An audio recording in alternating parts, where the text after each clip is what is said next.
Coftal-ɓalli men.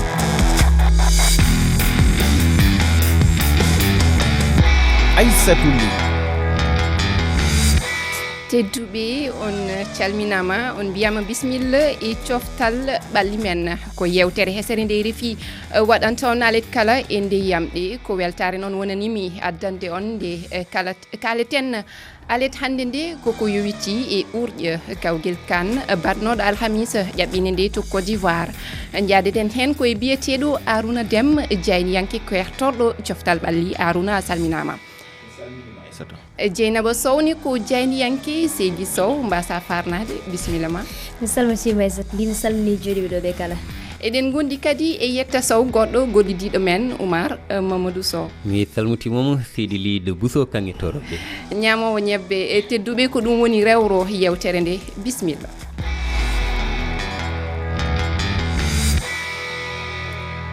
On calminama kadi kala ɗo mbawɗon tawede e dunde Baba Adama. Mi salmini yeɓoɓe min e hello Facebook RFI Fulfulde ngo ko 13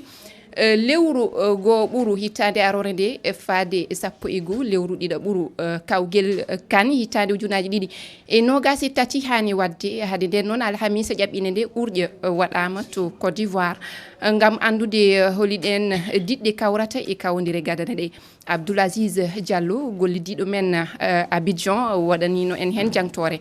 keɗoɗen mo. hikka Sénégal leydi folunodi sippiro yawtugo ngon heɓi desewal kangal hawrodiri ka mojobere C e tiiɗa becce en Cameroun e Guinée. leydi Misra kadi folundi laabi jeeɗiɗi desewal ngal ko ka mojobere B waɗida e Ghana ɓurɗo tiiɗude ɓeɓe cippirta ɓen. leydi Algérie yaltinanondi oyatuma ka guwere aranere fottay e Burkina Faso ka mojobere D. Algérie no jortana ka fooli wano Maroc no jortonananon ka mojobere F. gayuje Atlas ɗen cippiray e RDC Congo e leydi Zambie kadi. bange Tunisie en wi'ay kamɓe weliraliɓe kadi ɓay wono ɓe fottirno non e hitande ujune ɗiɗi e nogaye ɗiɗi segeleje Carthage ɗen hawrodiray e ɗe ɓe mali ɓen piinoɓe ɓe ɓen ɓe fotta kadi e Afrique du Sud ka mojobere E. leydi werrude ndin Côte d'Ivoire ko ka mojobere A waɗa wondude e Guinée Bissau kañum e Guinée équatorial. hikkiɗon leydi Nigeria hara en andintinay ka foolotiroɗo ko ɗiɗo adiɓe ɓen feƴƴata jokka ɓe ɗon nayo e ɓurɓe tinnade e arɓe darde tataɓere ɗen. Abdoulaziz Diallo, Abidjan, RFI. Abdoulaziz Diallo a jarama. Arouna a heɗima ko Abdoulaziz haali ko diɗɗe nogas e nayyi tawete kano hikka hani wadde koto Koddiwaar ɗe peccama noon e guɓe 6 hen guɓal foof woni hen ko diɗɗe nayyi mi refta hen tan. guɓal angal woni hen ko Koddiwaar, Nigéria, Guinée équatoriale, Guinée Bissau. guɓal bengal Égypte, Ghana, Cap-Vert, Mozambique. guɓal sengal Sénégal, Cameroun, Guinée, Gambie. guɓal dengal Algérie, Burkina Faso, Mauritanie, Angola. guɓal E Tunisie, Mali, Afrique du Sud, Angola goni hen walla mi fujima ɗon. mbiyen guɓal F ngal ko Maroc, RD Congo, Zambie, Tanzanie goni hen. holno jiiruɗa ɗe guɓe e hono hunde nde feccirani Arouna? eɗen mbawi jaggude wonde ko fecca ko no foti yarude ni tan yaari andi ala hen weeɓi kala nogas e nayyi jeeyaɗo hen waɗi tawi wonde darde nde darita ha jettiɗa ɗo. ɗum noon kala biɗo no weeɓi hono funto hoore mum no wawi woto heeɓi ɗum hen o fadano. sa ƴeewi noon do guɓal Sénégal waɗaɗo mboɗo sikki ɗon ɓuuri musde seeɗa waɗa andi sa adindini Sénégal e Guinée e Cameroun a yawata hen e Gambine ma won yarata tan ma muuse mabɓe no feewi. mboɗo jaggi aussi ko wawi webde hen o wiitema taw hoto guɓal F ngal de Cameroun woni Maroc. mboɗo sikki Maroc kañum hamɓe rendiɓe kañum wawi ɗumen hen. Maroc, RD Congo, Zambie e Tanzanie ɗum woni guɓal F ngal. sa wi weeɓani hewɓe ko ɗum mbi guɓal C ngal woni guɓal ɓurgal wulde saabi Cameroun e Sénégal kawri ɗon tawtude Guinée e Gambie. holko saabi e yiyande ma noon? Sénégal aɗani kañum jogui kawgel ngel to tol nden ɗo. Cameroun Sénégal meeɗa webde Coupe d'Afrique sa jaggi gila 1990 Sénégal hawrani he Cameroun hane gagni ɗum kala nde ɓe kewta no Cameroun hawata. Guinée e Sénégal e Gambie aɗa andi kañumen gondi banggue leyde takkodirde ɗum noon meeɗa weɓde hakkunde maɓɓe hay battiningal ngal ne jaaden ɗo henne Cameroun rawane ɗo en jiino hakkunde Sénégal Guinée no wano musde e Sénégal muusino e Guinée muuse e Sénégal ɗum noon sa ƴeewiri noon paɗodirɓe ɓe kawgal men heerani weɓde tampere hoɓe mbiyata e Faranse derby o ɗum noon no muusi no fewi Cameroun noon kala ganduɗum no andi équipe mo ganduɗa weeɓani waddude football kala nde kawruɗa ma tampere ɗum waɗi wiide weeɓani e groupe woni kuugal seengal Cameroun e Sénégal mbiya kañumen mataw jogori yaltude ɗon kañumen kenna dow Sénégal sabu no jogui raayo ɗum noon sen ƴeewi no moƴƴi tan mo jaggaten weeɓata no fewi hay kamɓe nayo foof ala mabɓe mo jogori weɓde Dieynaba a heeɗima ko Haruna haali ko aɗa yaadi e makko walla guɓe goɗɗe ɗene ma taw wasata wooda kadi mawɓe ko wayno Égypte ko wayno Maroc rawani yeehi ha demi final ɗum mondial woni coupe du monde holko mbawɗa wiide no guɓe ɗe peccirani holko yiyandema hen guɓe ɗe no feccirani min mbiɗa wawi wiide ala hen guɓal beɓgal hayso woni e mbima Sénégal ko groupe ɓurɗo tidde mais groupe aji ɗi foof guɓe ɗe kala ala hen guɓal beɓgal par ce que kamɓe foof wontoɓe ndewi haɓe jetti toɓe jettiɗo ɓe jawataɓe kañen to coynoto to walla kañen mbaɗatma tolno mabɓe hande sa ƴeewi Sénégal no waydi e Gambie Sénégal jaggi kañum ɓuuri Gambie jaggi Sénégal ko kamɓe poti ɗum tagi équipe aji ɗi foof kamɓe foof noon ɓe mbaydi sa ƴeewi guɓɓal ngal Mauritanie woni o wondi ɗon e Burkina Angola Algérie min ƴewɗo guɓɓal ngal mbimi Mauritanie maayi mais nde jottimi nde mbimi wona noon tan kadi weeɓirta par ce que jomum won parcours mo waɗi ha o yetti to o yettiɗo Mauritanie kadi ngol ni wattata laaɓi tati liggodirɗe kene waɗa kawguel kan ene tawe ɗum kamɓe waɗa kawguel te toɓe ndewi ɗo kadi sa to no mbadda RDC no mbaɗi ha mbaɗi qualifié ganda koɓe parɓe pour yaade hen ɓe jarani toon tan pour yaade ene kamɓe jaltini Gabon duuɓi 6 caggal kañum wanno organisé coupe d'Afrique o leydi mum voilà kamɓe jaltini Gabon ɗum noon foof sa ƴeewi ɗum wadde aɗa wawi wiide oɗo coupe d'Afrique on wawi wonde jeeyede e coupe d'Afrique aji ɓurɗi sadde par ce que équipe aji ɗi fof ko change hande ala hay match goto a wawa gagnade ɗum avant omo joué Sénégal gonga kanko jogui titre o kanko woni oɗo sahani kanko foti wadde défendre titre makko mais guɓɓal ngal woni ngal ene muusi par ce que déjà ko Cameroun o wonti ɗon Cameroun Sénégal ko muusi kono yimɓe foof ne itta hakkillaji mumen ne mbatti e Cameroun kono derbiji ɗi ne wawi ɓurde muusi Sénégal ne wawi hawrude e Cameroun o ɓenna hen mais o aray mbaɗo no Gambie tar bonna gueɗe makko foof par ce que Cameroun ne wulle déjà mo joude Cameroun no wawi ɗon mo andu hen ko probléme aji makko mo andu to manquira e foof guɓɓe goɗɗe ɗe kadi to banggue Nigéria kadi Nigéria ko équipe mo ganduɗa ko attaquant ji ɓooli presque ɗum ɗon kadi ko oɗon no wawi fode woppede hakkille no fewi ewi tongude tan guɓɓe ɗe ala hen guɓɓal beɓgal kono kam so woni yimɓe ne kullani Sénégal bon ne wawi ɓe ɓenna hen hay sinno kam yimɓe ne kuuli Cameroun no fewi mbawi wona ferade mbawi satumi tettay makko konngol tan yaɓɓude ɗo tonguiriɗo tan nde tawno eɗen gandi hakkude ɗo leydi kam ko miñiraɓe mawiraɗe eɗen mbawi wiide way kon ɓingu mbabagu hakkude ɗo Sénégal e Gambie ɗo walla ɗo Sénégal e Guinée ɗo mbiɗo ma fof funti hoore mum joni o mimi seeɗa e nder leydi Mauritanie eɗen gandi ko e groupe goɗɗo jeeya woni D o jinno ɗon ɓeydu tan min gartu hen mbeɗen nde kawre cehilagal ngal kono jiiɗo ko Mauritanie waɗi hakkude mum e Madagascar ko ganda ɓeɗo ko fellitɓe ɓe witeɓe Mourabi Bitun en sikki kamɓe kawi mbadduji ɗiɗi e gotel non eyo tedduɓe o saaha en kaalino ɗum diɗɗe kewɗe Afrique ene mbaɗa kawodire e cehilagu ɗum woni guiɗiraku ɗum woni match amical gam fawjude kawguel kan hittade ujunaji 2023 Oumar Sow ni a fuɗɗima haalde hen jubbude hen ɗum fuɗɗima noon guila alhamisa nde a heeɓi humpitade e jaltude yoga e kawodire holko mbawɗa wiide en hen ko noon Aysatu eɗen mbawi wiide ko e nder yontere walla tan balɗe joyi ɗum jagga 12 ha 17 nduɗo lewru sappo ɓuru ndu gonɗen diɗɗi Afrique ɗe kala hen gotal kala ina eto ɓetodirde e gongal ngal woɓɓe hen ni jalto dongre nde jaaha pelɓodiri e diɗɗi gonɗi e dongre ha joni Europe walla e leyɗi goɗɗi ko mbawɗen hen tan teskade e kawre batnoɗe ñande alkames ƴaɓɓiɗo 12 lewru ndu hakkude Égypte kamɓe leydi Zambie ko diɗɗi Afrique kono koto Dubai ɓe pettuno kawral mabɓe ko Égypte fooliɓe noon gotel e haydigo kono weeɓano nde tawno loggol ngol waɗi ko silmaji 94 ɗum ɗon eɗen gandi weeɓanan Égypte fawti hen kadi Égypte kawral mum battinigal cehilagal hakkude mum e Tunisie koko foolino e nder leydi mum e hoore mum bituji 3 e gotel wonno goɗɗo ko Cameroun mo kalanoɗen joni mo ganduɗa hakkude mum e Sénégal en mbi meeɗani webde kamɓe ne Russie ɓe petti koto Moscou wonno kono ko risnaɓe ɓe lappiɓe gotel e haydiga Algérie hakkude mum e Cap-Vert ko kamɓe Algérie naɓe ɓe pooli bituji 5 e gotel taw noon ko toon to leydi Algérie ndi ɓe pettuno Aysatu kono kawre goɗɗe kadi mbaɗi aljuma heccanki Oumar Mamadou Sow ene wayno sen daari Guinée équatoriale foti e Burkina Faso tumala bo haɗa heewi nande fulɓe so mbi ngal ari tan firti ko piggal ngal weeɓani Tunisie ko 4 logga hakkude muɗum e Corée du Sud ko toon to Séoul ina wayno kawral maɓɓe ngal fetta karol gon ngal ko hakkude Burkina Faso e Guinée équatoriale toon to Malabo koɓe telduɓe hay goto waɗani mbaddu Angola ko gotel wadde Mozambique to leydi Portugal ɓe zuyi to wuro witenga Tavira Afrique du Sud e Swatini koto Johannesburg ina wayno kamɓene ɓe pettuno Arabie Saoudite kam e Nigéria ko ɗiɗi ɓe mbaddi hay goto folani goɗɗo Nouvelle-Zélande no mbirunomi joni enen gandi wonani nder dongre Afrique kono RD Congo ko kamɓe ƴeewoyno ɓe pettidno koto leydi Espagne ɓe teldi gotel e gotel kono kadi leydi Guinée e Guinée Bissau ɗe leydi ɗiɗi jiiɗuɗi indi ɓe cuɓino ko Portugal ko toon ɓe pottiti kono ko Guinée fooliɓe gotel e haydiga Mali e Gwanda ko Mali folno gotel haydiga toon to Bamako wonno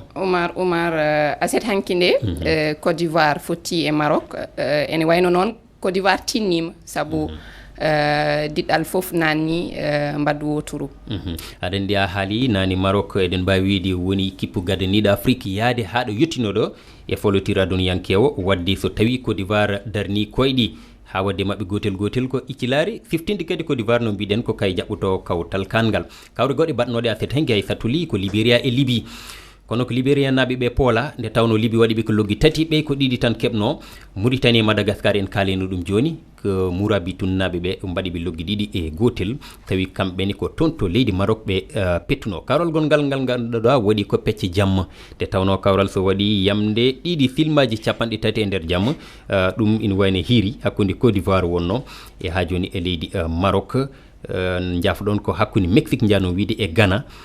koto dowlaji denduɗe Amérique ɓe pettuno kono ina wayno ko Mexique fooli leydi Ghana ɗiɗi e haydiga noon jarama Oumar Mamadou Sow artude tan e ɗi kawdire e cehilago baɗoje walla kaɗɗe wadde janggo kadi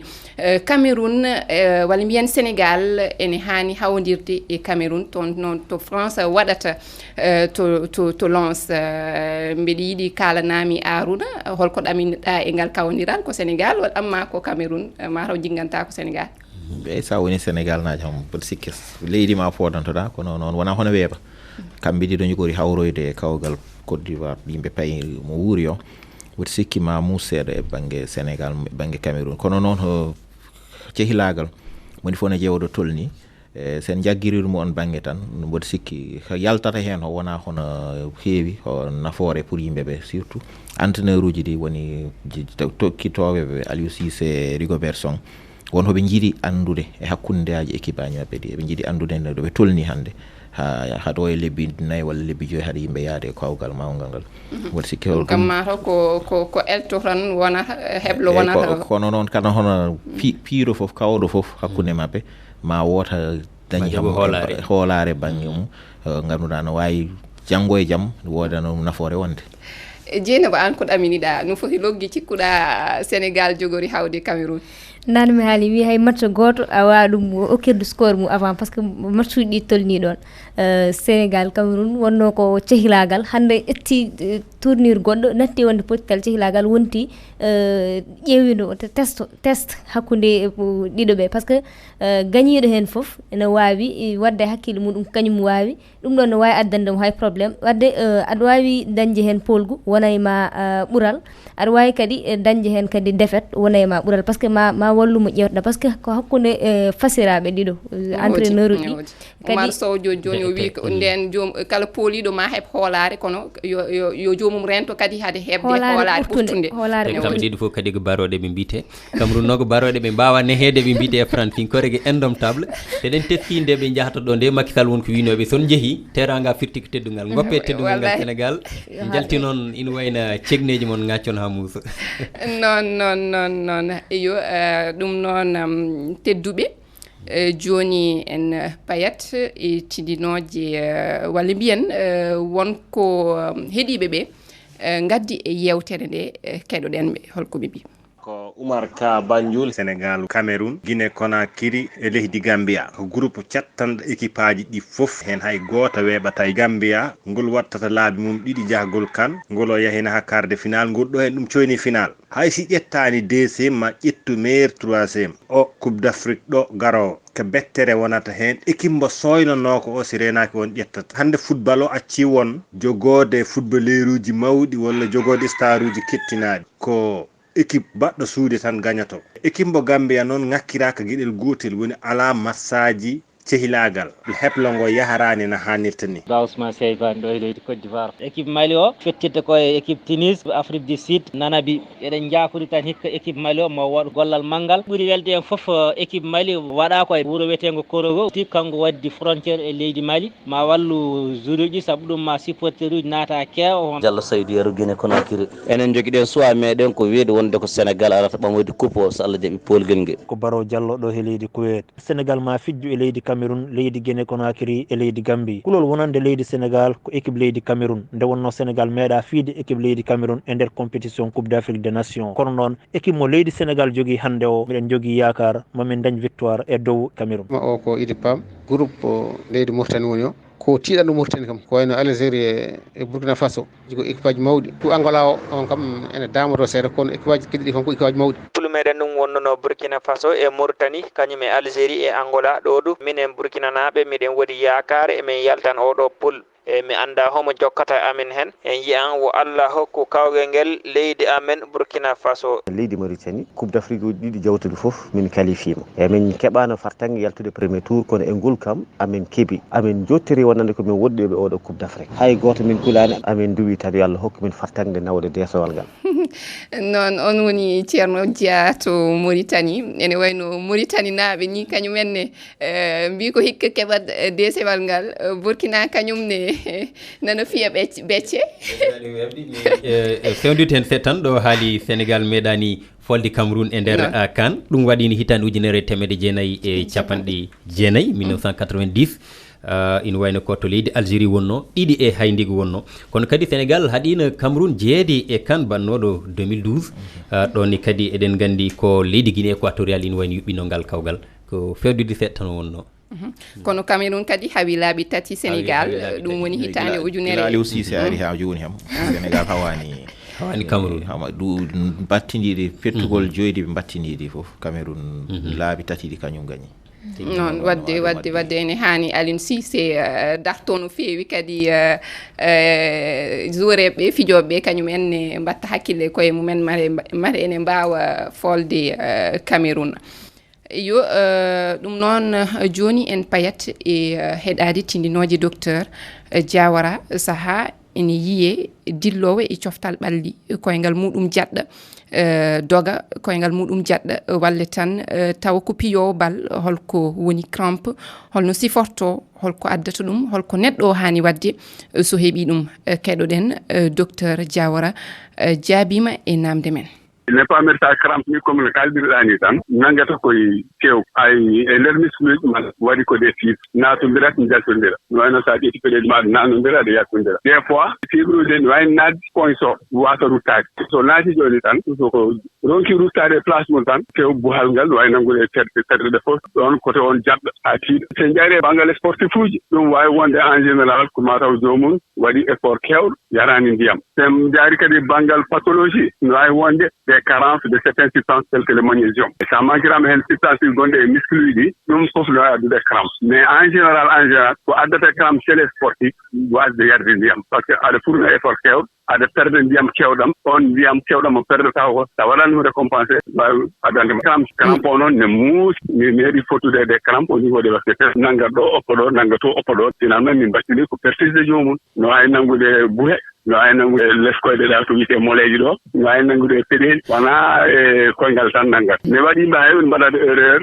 so gonɗo e crampe jannoɗo aɗa ƴetti joni glace waɗa hen sa waɗi hen glace a ɓeyɗat jaggude glace watta hen soit a frotti ɗum walla ƴetta jomum posta ɗum ha muscle uji mbawa oppitide so tawi ronki min namdo changement jomum yaltine pour des soins joni nguleki ne heewi yimɓe ne perde ndiyamuji kewɗi mi waɗa hen yimɓe e mbawi wadde des crampe jeeya jomum waɗa geste tokos tan jeeya koyngal ɓubbal koyngal waɗa ɗum ɗo ara jaɗɗa kono fof base mum fof ko yo jomum yar ndiyam kewɗam évita déshydratation ko ɗum wawi addude crampe uji. Yo on woni docteur Diawara gonɗo to Mauritanie noon waddi hannde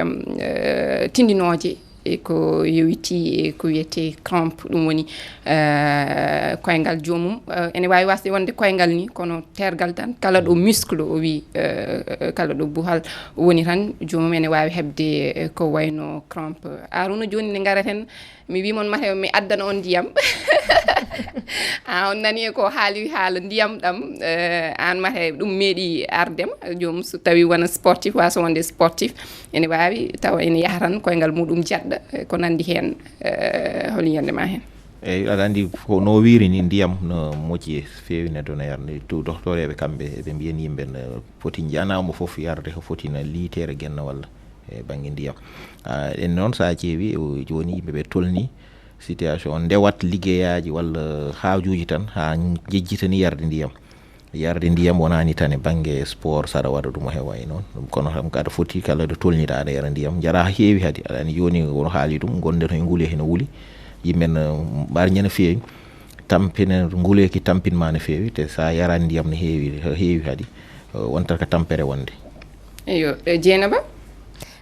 noon no winde ndiyam kam haysko won sportif e wasa wonde sportif Dieynaba an est ce que aɗa doga sosoɓe dogoɓe noon Dieynaba nandani hen de namdo Oumar haala sosoɓe jarata feeso sosoɓe gandiran ko ñamde ñebbe après ɓe doga ko noon pula en te min haawi men dan Dieynaba kamɓe liiduɓe nde inde nde waali ko kamɓe tan iduta ɗum fummidde no ay ɗum weliɓe yo saɗa yarata ndiyam par ce que joni sportif uji ɗi ko ɓuuri hen hewde ɓe jogui habitude yarde boisson énergisante ɗum ɗon ɓe ɓuuri wonde aada mabɓe tawi wonde ƴettum docteur goto omo haala danger ji gonɗi hen ɗi neɗɗo jara doga ha tampa gara jara boisson sucré ko wona hen no wonde danger santé ne hulɓini ɗum noon watti hakkille e tindinoje docteur Diawara heeɗiɓe Souleymane hokku amen jimol kangol